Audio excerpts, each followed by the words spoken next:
With me here is Wyalia Chase, Director of Partnerships and Corporate Engagement at Leadership Montgomery. Wyalia brings more than 15 years of nonprofit and corporate experience.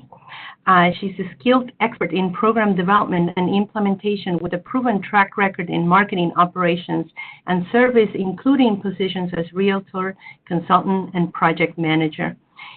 Among her many accomplishments, Wyalia remains proudest of her work to establish and build the successful Affordable Care Act Health Navigator program in Montgomery and Prince George's counties.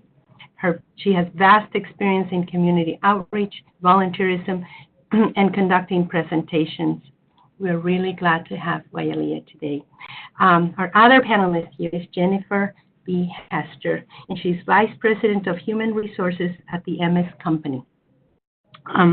She has over 20 years of experience working in private and publicly traded government contracting organizations by leading global human capital management initiatives with a myriad of business environments. Jennifer has developed a career of positive impact to people and organizations through strategic change management.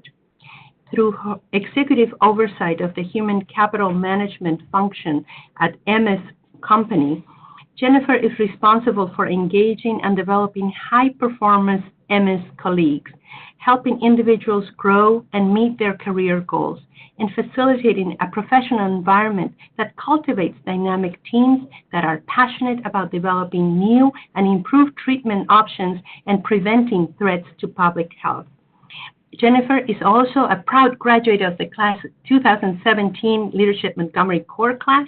She serves on the many nonprofit boards, and her strong belief in transformative effects of change management are also represented in her own health and business journey, as well as on her work and support of corporate wellness. Thank you, Jennifer.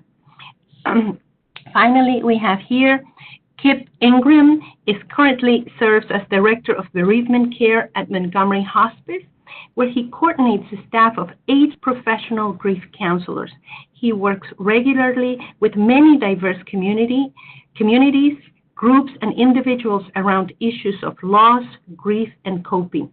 He has presented his work on grief and loss at area workshops for medical and mental health professionals and local religious groups, and he has written extensively articles on the subject in hospice newsletters and other places. Most recently, he has written an article about grief and stay well, retaining wellness in the workplace, which we hope to share with you at the end of this workshop. Thank you so much for being here today. And we also have the feedback from our participants that they generously sent through our survey that we sent on the initial communication, and you have in front of you these words that came from how people describe wellness in their perspective. And look at the center of all these words that we have in front of us. We have health, we have physical, we have unity, balance, mental, and resilience. And today we hope to provide the audience with very practical tools that they can use to improve their wellness and well-being programs and the resilience of their organization. So our main goal today is to learn how to build a resilient organization. Research shows that by year 2020, half of the workforce will be millennials, and it gets better. By year 2025, 75% of the workforce will be millennials. We all know, and maybe you don't know, that the millennials happen to be the most stressed generation, and we were thinking how that stress might play in a county like Montgomery County, which is adds to the A-type already. So we're going to start with our first question today for our panelists. What is wellness, and what does the idea of wellness look like in a business context? Well, you have to appreciate the fact that the first question is probably the most difficult question in terms of what is wellness. And when we're speaking with people, when we say that we're well, we're using it as a noun. We're saying that, for ourselves and for us personally, we're looking at our current state. But when we're looking at wellness, I see that really more as, we use well as an adjective to describe ourselves, but I see it more as, a state of action and a verb in terms of wellness being that ability to identify all of the factors and all of the forces that are impacting us on a personal level. So when you think about a place like Montgomery County, when you think about our millennials, when you think about ourselves, what is it that's impacting us on this emotional, physical, spiritual, mental, level? And what is our ability to not just identify them, but to manage them? And to me, that is really what wellness is all about. It's that ability to manage those factors and therefore be well. And then from a business perspective, it's then being able to empower your staff to manage those stressors and those factors so that they can be well by providing them with the tools and the resources that they need in order to do that. Empower your staff is a key component.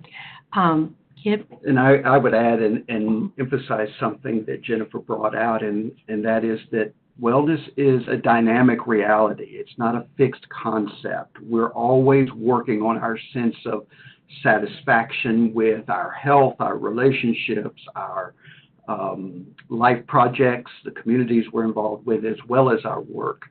And so part of the challenge of wellness is being able to integrate the losses, the stressors, the things that we encounter, being able to integrate and cope and find resources for resilience to meet those challenges. Yeah, building resilience. Resilient people make resilient organizations, and that's what we are trying to attain here. Yeah, I agree and echo what Jennifer and Kip just said, and I think that wellness begins with recognizing that we are whole people, right? And that we bring our whole selves wherever we go. We can't leave part of us anywhere. And so we bring our whole selves to work, right? And so wellness, I think, at work looks like recognizing the whole person, recognizing that that whole person is in their workplace for 8 and more hours a day, and so that things need to be addressed. And that if you have a whole well person in your workplace, then you have a thriving and resilient workplace, right? And it's a place that people want to come to. It's a place that people want to be. You just quoted the statistic about stressed millennials, and then how do you address that in the workplace? And so, we're going to get into it some more in a little bit, but, having programs and having outlets and having things that meet the needs of the whole person at work, so that you are building that resiliency and that you are fostering that, and that is a focus in the workplace. So identifying what the workforce needs are initially seems a key element of addressing the needs, because we can't assume we know the needs of our workforce. Right, and fostering an environment where people feel like they can express what their needs are, and that there will be action behind, okay, so I've said it, so is there going to be action to meet that need? And again, is there a level of comfort or a level of openness at the organization whereby an employee can come and say what their needs are, right? Yeah, it's truly very personal, and having that approach and being open. And I think the hardest part potentially for an organization is trying to identify what those are, because the needs of you at a current time also are not the same that you may have 2 years from now, 5 years from now, 10 years from now, depending upon the state of where you are in your life as well. And so having, I think, just a full range of resources, speaking with your staff, having that type of conversation where you are getting feedback to provide what it is that you believe that they need and can use is really the first step. And I think as we go through life changes, our needs change. So a one-time snapshot of what's needed by our workforce is not good in 3 years, because, we go through life. Somebody who probably is not in a caregiving role today or experiencing other life changes could be experiencing that tomorrow. So how do we build that dynamic workplace where people trust enough to share their needs? I think that. Yeah, I think we should say the days are over when managers and leaders will toss out a cliche like leave that stuff at home, in terms of people's grief, in terms of people's stressors and that kind of thing. I think people are looking for a responsive organization in terms of the leadership when they go through these things. And, you mentioned the millennials to begin with. And I think particularly this group that is not satisfied merely to get a paycheck, but really wants something meaningful in terms of a career, wants a place that they can believe in and be supportive of, and can give themselves to. So response is going to be hugely important in creating this kind of environment. Yeah, how do we keep this young workforce engaged from the beginning and build that trust? I love what you said about these old cliche of being professional and leaving your feelings at the door or your worries at the door. I don't think that was possible in the past, and I think I'm glad it's over. It's not realistic. And I just want to say, too, that, there's a lot of talk about millennials, but it's really not just about the millennials. Your workforce is your entire workforce, and your workforce is where it is today because of the people who have come in a long time ago, the people who are coming in today. So this needs to be across the board discussion in terms of wellness, and wellness being different for different demographics. It's almost like grief. The way we cope with grief is so different for each individual. The way we approach wellness is different as well. The way we build resilience is very personal as well. So what is the range of losses and stressors in which can impact individuals in the workplace? Let's just dive into the hard stuff. I think it is pretty much everything that we've kind of skimmed over. It's family, it's finance, it's work, it's health, it's what's going on in politics. It might be whatever they listened to or read on their way as they were coming into the office that day. It is truly just all of these forces all at once that's impacting. People carry that to work with them. I mean, I think that Kip was right on when it's like leave it at home. You can't leave it at home anymore, because even just from a social media perspective, it is in your face all the time. We don't turn things off. We don't turn off the phone. We turn things on. We turn on the phone. We turn on, the car on the way in. We have people talking to us when we're at work. You can't escape it. Yes. The news can attack you in the morning, and then you can't recover from that. But also we go through transitions at work, and I would like to know if you have some examples of situations where your workplace has been supportive, and how has that made a difference for you in terms of continuing to be productive and continue to be engaged. Because when your employer is not supportive, then everything looks even dimmer than it probably is. I think, Wailia, you had an example of something that happened to you. Fortunately or unfortunately, I have a couple of examples. I just started at Leadership Montgomery in late January, and unfortunately had some health concerns right off. And I am not a person who's ever had any health concerns, but here it was, after being a stay-at-home mom for 3 years prior, doing, heavy in my volunteer work and community and everything. But, I had no sickness, nothing was wrong. And it seemed like immediately upon starting, there were some serious things that came up health-wise for me. And I directly report to Dana Pauly, who is our Vice President of Philanthropic Investments. And the culture of support there at Leadership Montgomery is awesome. Dana was extremely supportive. She didn't need to know details. She just needed to know that I wasn't well. And we talked about how she and Leadership Montgomery could support me, and how I can still give my best self. And because I was so supported and I didn't have to worry, and I really could concentrate on myself, I believe that I healed faster.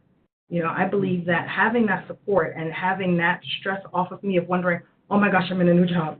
I'm not going to have this job for long, but being able to speak openly to her about that, and it's because of the culture at that organization and because of who she is, was extremely important. It was vital to me, and for me and for my well-being.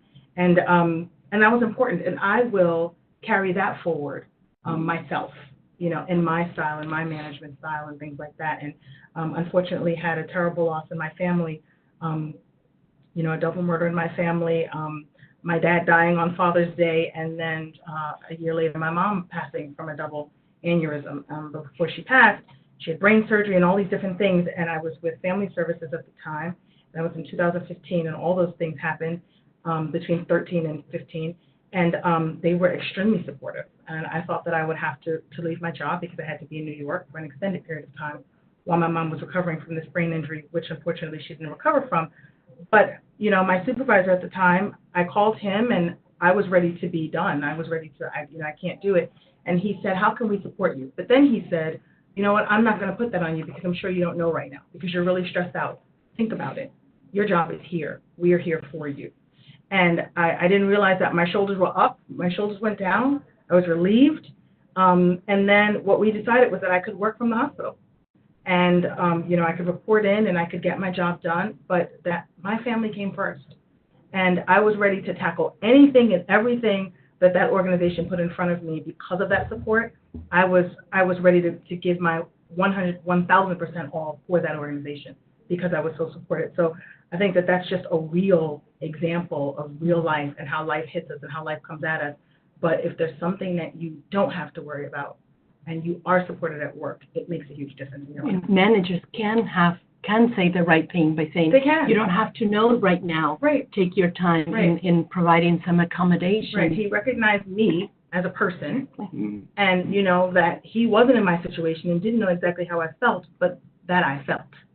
It's And a that I had a moment need. to communicate how much you're valued by the organization Absolutely. that we're willing to do this accommodation. Yeah, and it really shows how important the supervisor is in terms of enabling an employee to experience some form of wellness. You have it from a corporate perspective where you have the programs that you have in place. You have FMLA, you have short-term disability, you have your leave policies.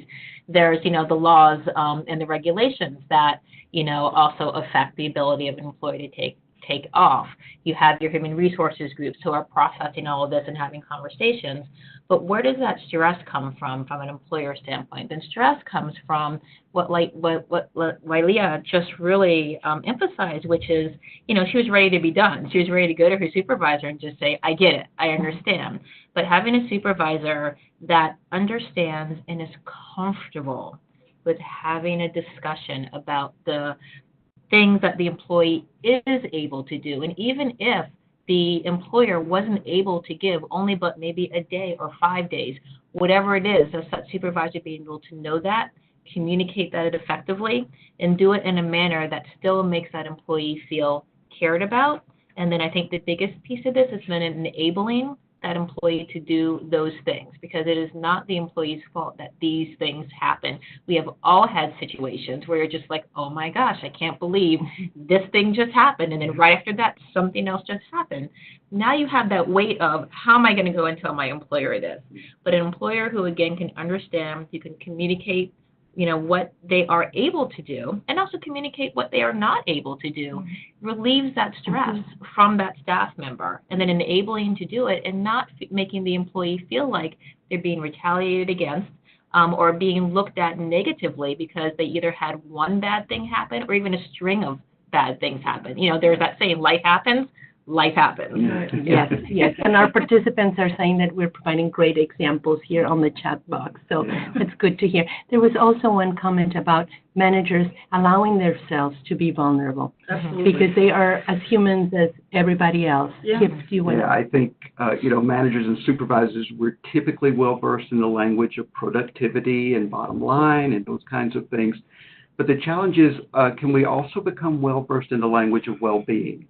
And the examples that we're hearing today are precisely those kinds of things, where we're not saying you have to become someone's personal counselor. We're Right. not saying you have to become their best friend, Mhm. but there's a lot of space in there. There's a lot of room for the human connection Right. that a supervisor can make or a manager can make. And that's key. That's key for an employee, because when an employee goes through a difficult time, a stressor or a loss, and that employee feels that the supervisor and that the organization has cared in that period, then that creates an overwhelming desire to be loyal to that organization. Absolutely. Mm-hmm. And that's something very powerful. Yep. Absolutely. One thing we advocate here at Montgomery Hospice is the bereavement leave. Our policy is 6 days of up to 6 days for bereavement leave, and it's something we want to just plant a seed in every company. I don't know if that's common practice or not. So our next question is, what are the benefits to businesses of promoting well-being and providing supportive measures to its employees? I think the biggest, kind of return is employee engagement. Kip, you mentioned this, Leah, you mentioned this. It's just that return that employees provide back to the organization for feeling cared about, feeling respected, and being provided an opportunity to take care of themselves. And so that definitely is the greatest benefit and the greatest return. And what it also does is then it pays itself forward in terms of when it is then someone else's time or opportunity to go out. That person who experienced those things understands why that next person needs to go out, because you also want to cultivate not just well-being and the idea of wellness and doing the things you need to do between your supervisor and your staff, but also between your staff members. Because I think we've all may have experienced times within a working group where a staff member needs to leave, and then the other staff might get a little resentful because of maybe additional work that they need to be, to pick up, or they're saying, oh, this person's out again. Of course, they might not know the reason, but going through something personally themselves, having the opportunities to have that same experience and benefit allows them to not feel that way when it's an other person's need or time to have to do the same. Right, and for all we know, all of us will have to deal with something at some point. In creating a compassionate environment for those times. And that allows you to maintain the productivity of your workplace, because you're doing less communicating about why someone needs to go and losing work progress, when you can actually have a team that is pitching in, helping one another out, and your productivity continues. Mm-hmm. Yeah, I think what's important for anybody listening, for any business's organization, to know and understand is if the things that we're talking about are not happening in their company or in their organization right now, it's never too late to change the culture of your organization. It's never too late to build on things. There's just so much information and so much available today to people. You can ask for best practices. If you know someone who works at an organization and they have some of the things that we're talking about, you can ask them how. You can ask them, how they did it. It's never too late to create the culture that works well and works towards and provides well-being in the workplace. It's never too late to do that. I can say that I work with MS. I run the Corporate Volunteer Council Program for Leadership Montgomery, and one of the programs under that is our Employee Volunteer Jumpstart Program. And MS is a part of that, and we are helping them to structure their employee volunteer program. MS has done an awesome job with that. MS has created a committee called MS Cares, and that committee has now created an annual plan draft. So they've created a draft of things that they are going to do for the year to give back to the community that they serve with their company. And to go further, the benefits to businesses of promoting well-being and providing supportive measures to its employees, you can ask MS employees what the benefits are, because they know the benefits, because they feel them. And sitting in the room with the people in that committee doing the work it's an awesome thing to see. And I had to compliment Jennifer the other day, because so you come up with, different volunteer opportunities I bring to the table and source different volunteer opportunities, but it's because MS wants to give back. And most companies want to give back to the community that they serve and that their employees live and work in. And so from the top, MS is supporting that. And you can see it in their employees, and they feel empowered to come up with these ideas and bring them forward. And Jennifer is at the table, coming forward with even more ideas, and they're like, wow, this can happen. And MS has gotten behind their employees, and it has fostered an environment and a culture there where people feel heard, they feel respected, they feel that they have a seat at the table and they can give input, and they don't have to have VP behind their name, and they don't have to be an executive to be heard and to feel like they have a seat at the table. And those things, that kind of culture, fosters well-being at the workplace, and people want to work there and be there. And doing volunteer work together creates absolutely. such a good environment and kind of well-being in a whole good way. Yes. You get to trust your coworkers. You get to talk about things you wouldn't in the workplace, and you're helping a very worthy cause. Absolutely. As you do that. That's the top of team building that I can think of. Yep. There's no other team building that will bring so much good to a company. And we did this, because, that was what our staff, our employees said wellness was to them. So while we received employee engagement from that, we did this because it's what our employees asked for. It's what they wanted. And to have this being employee-led and employee-driven, because the types of individuals that work at MS are those that want to provide all that they can for public health. And when you're looking at retention, recruitment, when you're looking at your ability to expand your business, you also want to figure out what is your competitive advantage. And this actually speaks to that as well in terms of creating a program that make people want to stay, make people want to work, and also enhance the wellness within our organization. Amazing that it increases retention of your talent, because that's the thing that happens most commonly. If there's no engagement, your best people leave. So that I love that, and that's the corporate volunteer program at Leadership Montgomery. Wonderful. Employee volunteer jumpstart program. We're talking about benefits. In contrast, we know the costs when we don't attend to this. The grief index that was published, their figures last year was that $113 billion was lost in the workforce due to diminished productivity and on-the-work errors related to grief and other stressors. So when Wylea told her story earlier, and she said it was because of the response of the leadership where she was working that she was able to cope and heal more effectively. That's a powerful thing. If we can mitigate those costs, if we can create, like we're talking about, an environment where these good things can happen, then that will redound in our businesses. Absolutely.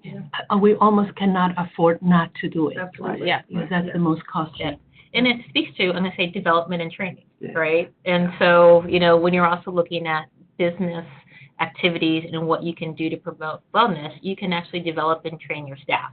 Because we talked about before, giving people the opportunity to go out, being able for them to be able to really look at and do the things that they need to do personally without maybe some of the outside factors like getting a phone call from work because they're the only person who can answer a certain business question.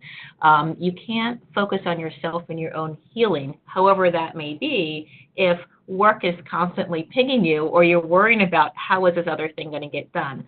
But if you can actually have a staff that is trained up so that others can do the work and allow that person to step away, that person will heal much faster. They will come back to work much sooner.